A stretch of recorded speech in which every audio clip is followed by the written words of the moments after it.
action. Cut, lovely. Hi, welcome to our new blog. This time, we thought we'd talk a little bit about 3D. Get a good look at your opening shot. Yeah, okay, there you go. Just arm in a little closer. Just watch your back.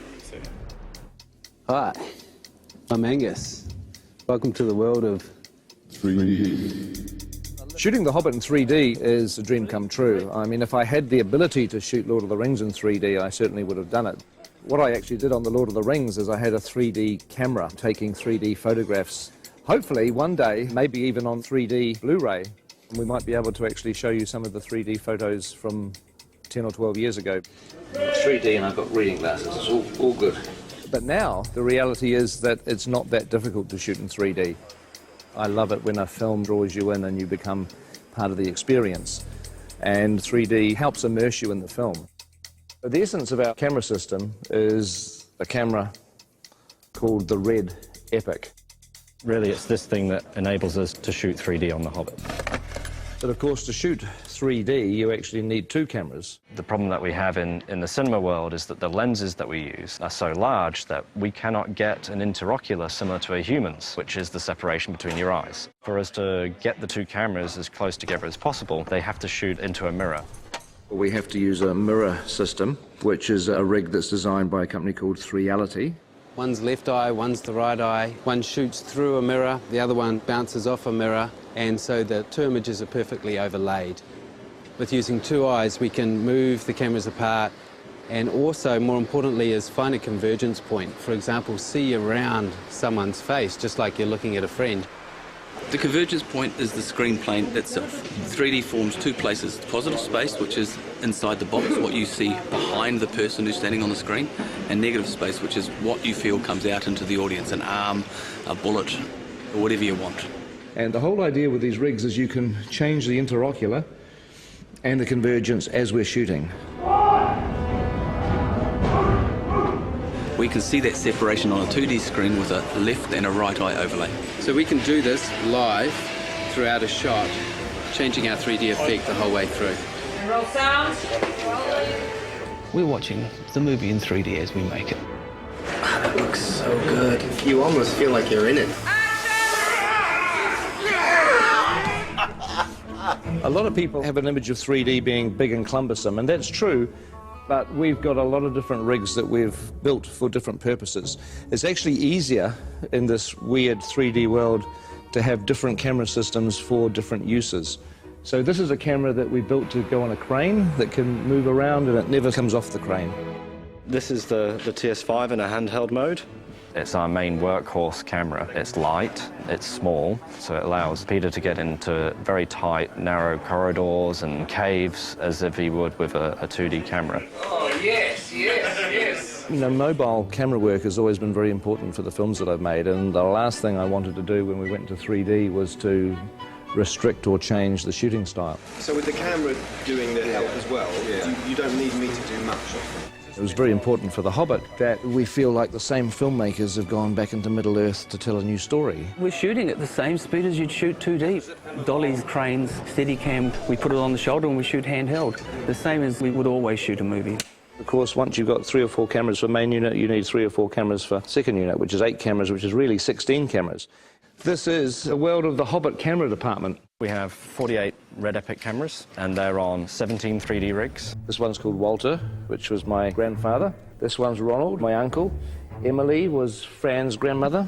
Perkins was actually Fran's dog. Witchy Poo, Frank, Bill is my dad. Fergus is the name of one of our pugs. Tricky Woo, that's the name of Pekingese. Stan is another one of our pugs. There's cameras called John and Paul, George and Ringo, who are not relations of mine. Are we having fun? We're not shooting film, we shoot digitally. We shoot onto these cards, which slot in the side of the camera. And each one of these is 128 gig. On top of that, you're shooting at 5K resolution. A very sharp, clear image. Needs like a chart, but you know, like 5K's there, 4K's about there, and then your 1080 home TV is down here, so it gives you sort of an idea of the amount of information that we're actually capturing on these. Let's do another one of those. 48 frames, yes. Yep.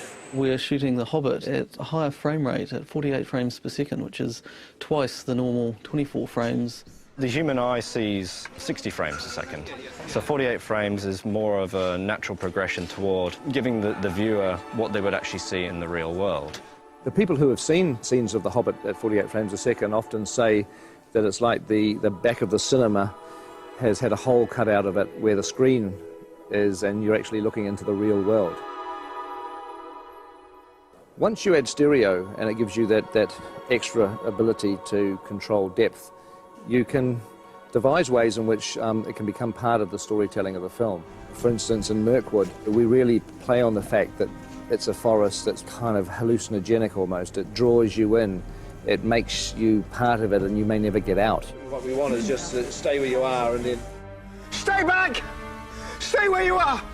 Mirkwood is a big forest and it's full of vines and sinister-looking trees, I suppose you'd say. It has a lot of things hanging down, a lot of things coming from all sorts of angles, and it helps us with the 3D to be able to push into that and try and get the audience to feel that they're actually trying to move into the forest with the cameras and give it that dark and look over your shoulder feeling.